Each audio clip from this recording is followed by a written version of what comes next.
ہم صلہ رحمی کرتے ہیں، اور صلہ رحمی کا تقاضا یہ کہ ہم کافروں کو بھی زکوٰۃ دیں. یہ ایک نیا فیشن نکلا ہے. تو یاد رکھیے کہ فقہ کے اندر زکوٰۃ کی تعریف میں جو بات ذکر کی گئی ہے وہ ذکر کی گئی لفقیر مسلم، مسلمان فقیر کو زکوٰۃ دی جائے گی. لہٰذا جو لوگ زکوٰۃ کو مانتے ہی نہیں ہیں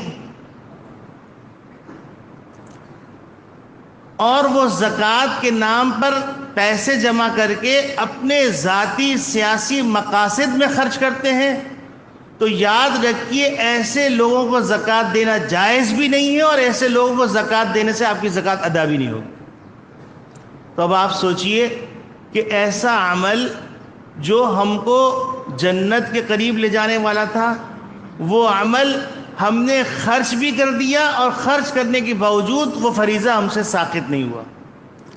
تو یہ جو آج کل ایک فیشن چلا ہوا ہے کہ کسی بڑے رفاہی ادارے جس کے اندر آپ کی تصویر بھی بن جائے، مووی بھی بن جائے، سوشل میڈیا پہ آپ کی شہرت بھی ہو جائے، ایسی جگہوں پہ زکوٰۃ دینا جو کہ زکوٰۃ کے مستحق بھی نہیں ہیں، مصارف زکوٰۃ میں استعمال بھی نہیں کرتے ہیں، اور زکوٰۃ کا انکار کرتے ہیں، ان تمام لوگوں کو زکوٰۃ دینا ناجائز ہے.